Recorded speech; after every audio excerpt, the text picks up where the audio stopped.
Don't let this cutesy, sparkly, giggly anime aesthetic lure you in, because really deep down is extremely complex.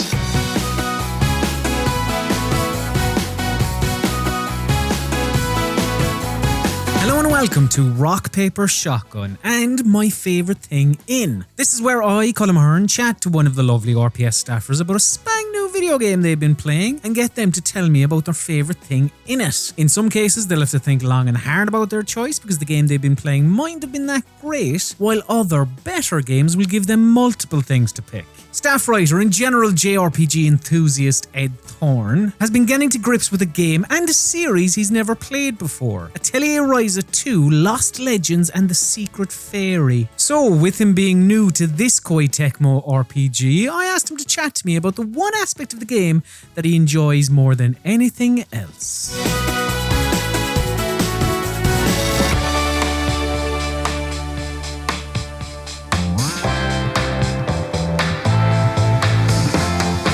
So Ed, what is your favourite thing in Atelier Ryza 2, Lost Legends and the Secret Fairy? My favourite thing about Atelier Ryza 2 is the combat, even though I don't really know how it works. Right, okay. Now, you'll have to forgive me, Ed, but you must understand that's a very odd sentence for me to hear. What do you mean when you say like you like it, but you're not sure how it works? Everything in Atelier Ryza 2 is convoluted and complicated. Don't let this cutesy, sparkly, giggly anime kind of aesthetic lure you in, because really deep down is extremely complex. There's a lot of numbers going up and there's a lot of bars filling. And to be quite honest, I've sunk a number of hours into this and I don't really know what's happening, but it looks cool and it feels quite satisfying.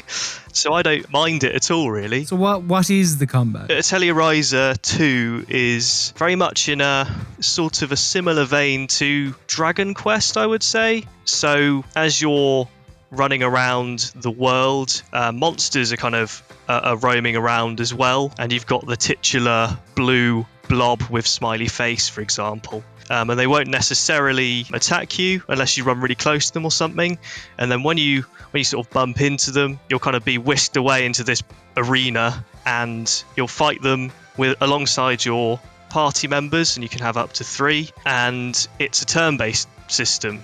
It's turn-based, but you can't just pause it indefinitely. So in a sense, it's taking place in real time too. So you've kind of got to make sure that you're using your abilities and you're attacking, but being aware of the enemy's attacks and when they're going to attack. Again, like I said, I don't really know how this combat works, but from my basic understanding, each character has basic attacks and they basically do like no damage. You'll smack this blue blob with smiley face, and this in turn will then increase a number called AP, which I assume stands for ability points. Once you've built that up so much, you can then use skills, and these skills can be, awesome looking shiny blasts of sunlight and flaming sword combos and stuff.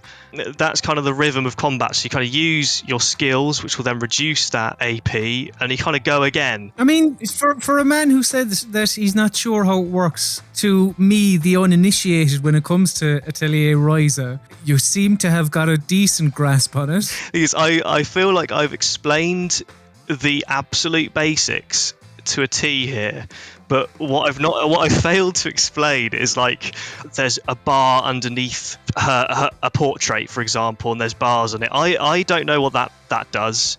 There's another like crystal which says CC. You can use your items. That seems to be a number which goes up here and there. I don't really know how. Sometimes it goes up and I can use my items. So does the game not explain? So early on, it does take you through step by step. And I would say it does a good job of explaining it, but there's so many elements to combat that when the tutorials finish and you're left to your own devices, all of that goes out the window and you can't remember anything. There's just so many cogs to worry about and so many numbers going up. It's all very overwhelming. And of course, you can't pause the action when you're in a fight and just sort of go, right, okay, I'm going to look at this bar and I'm going to try and understand why that's going up. It's because it's all taking place in real time. So you're kind of getting smashed in the head as you're trying to sort of figure out why this character is shouting at me and what attacks I'm meant to be using,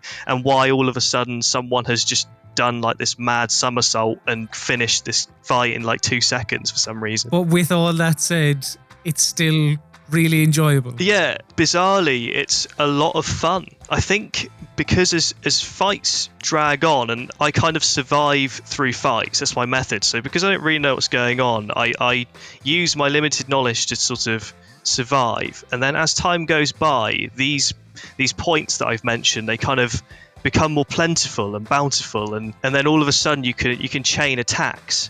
So one thing I really like about this combat actually is your party members who are attacking. I failed to mention this, but they're attacking automatically in the background, and every now and again they'll shout something like, "Hey, Ryza, deal some magic damage or deal physical damage," or something. And then if you then go ahead and do that, you'll kind of fulfill their quota, and they'll be like, "Oh, brilliant job." And then all of a sudden it will cut to them and they'll do like some mad move, and they'll kind of string together combos. So they'll kind of do it one after the other. If you kind of fulfill these requests, they'll engage these mad cutscenes and then doing like crazy moves.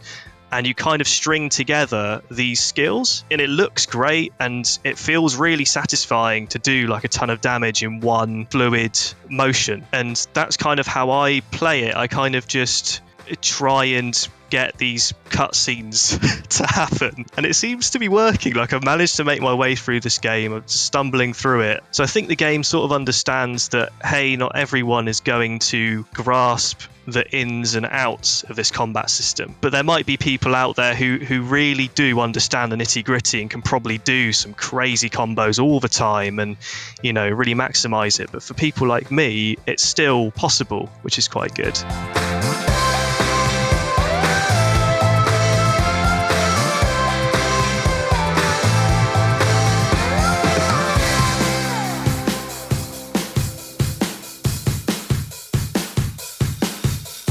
Thanks very much for chatting with me today, Ed. And if you, dear viewer, would like to check out Ed's full thoughts on Atelier Ryza 2 Lost Legends and the Secret Fairy, be sure to have a read of his written review of the game on rockpapershotgun.com. Thank you very much for watching, you absolute star. We hope to see you again soon as we learn more about people's favourite things in video games. But do remember, for all of your PC gaming needs, keep it on rockpapershotgun.com.